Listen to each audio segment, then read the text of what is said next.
Hi guys. I want to talk about cartilage stretching today. I think it's something that probably not a lot of people um, know as much about. First thing about stretching cartilage is that obviously everybody knows, your cartilage is a lot more firm than your earlobes.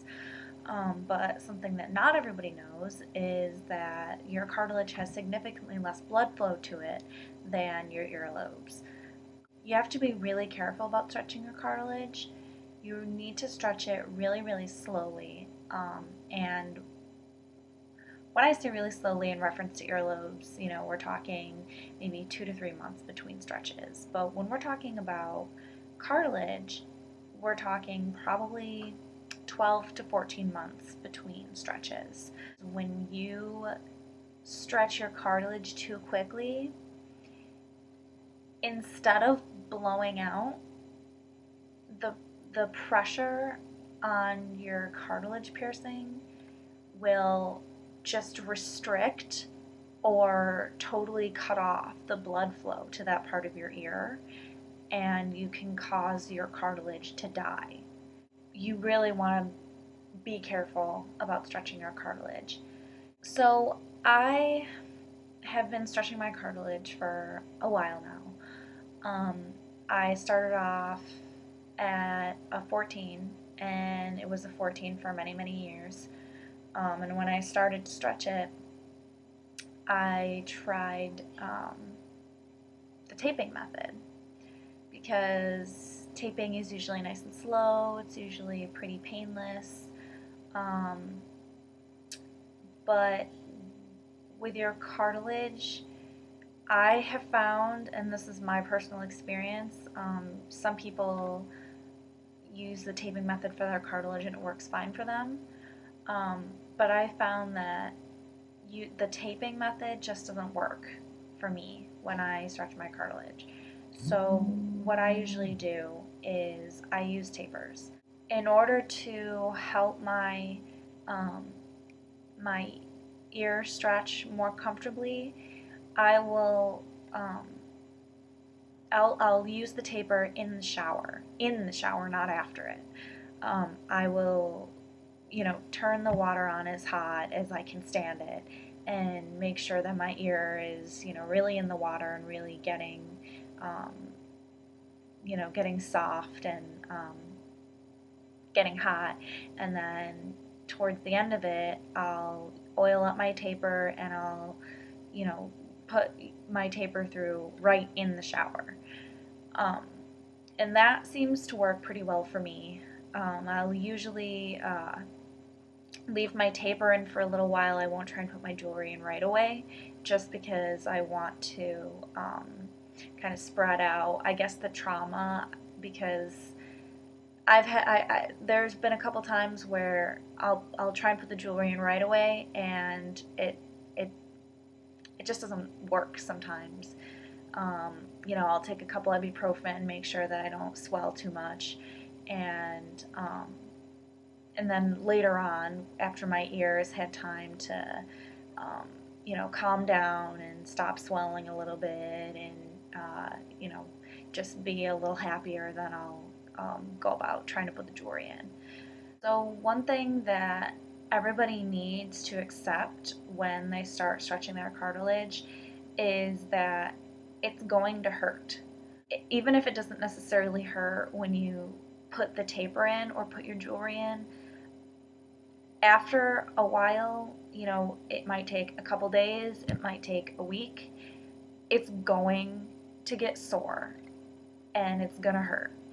And, sometimes it's pretty intense. It can be unbearable.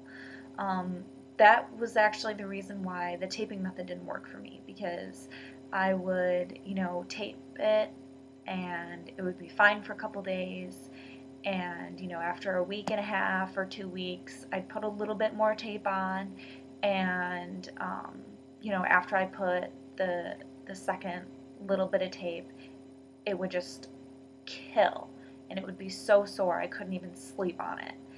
After several attempts of trying to figure out a method a time frame for wrapping my jewelry in my cartilage, um, I decided that it wasn't working and it wasn't worth trying anymore.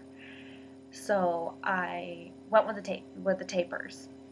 A lot of people will have their cartilage scalpeled or punched to whatever their goal size is. I mean, it seems to be pretty popular. It's pretty common practice to do that. The only thing that I worry about though is how actually removing that cartilage affects the structure of your ear.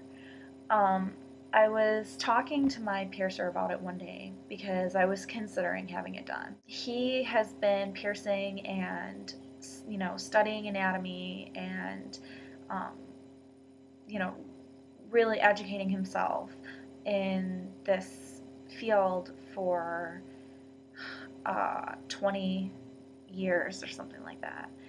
What he told me is that when you remove the cartilage, it compromises the integrity of the structure of your ear, and it can, degrade it to the point where if you hit your ear on something, instead of like just getting irritated or, getting sore or maybe cutting it, what could happen is it could just break. Like a piece of your ear could just break off, or you could get a crack down, the middle of your ear, things like that. I'm not really sure if that's exactly the case, but it makes sense to me that that could happen. Um, and so that's not really worth the risk for me. Stretching your cartilage is pretty permanent. It's not something you want to take lightly, but if you stretch your cartilage, there's a lot more of a chance that it will shrink. It's certainly not going to shrink all the way, especially when you get into, big sizes, but it might tighten up a little bit. Depending on how long you've had it stretched to that size, it could shrink down significantly. But when you punch your cartilage, um, you don't have that option. You are missing that chunk of your ear for the rest of your life, and it's much more permanent. And I feel like you should be able to have a choice if you feel that you might want to take it out someday and you might want to heal it someday, then you shouldn't have it be so permanent. So I guess that's it. I just wanted to talk about it because I got a new taper for my ear and I was thinking about it. So I hope that this was helpful for somebody.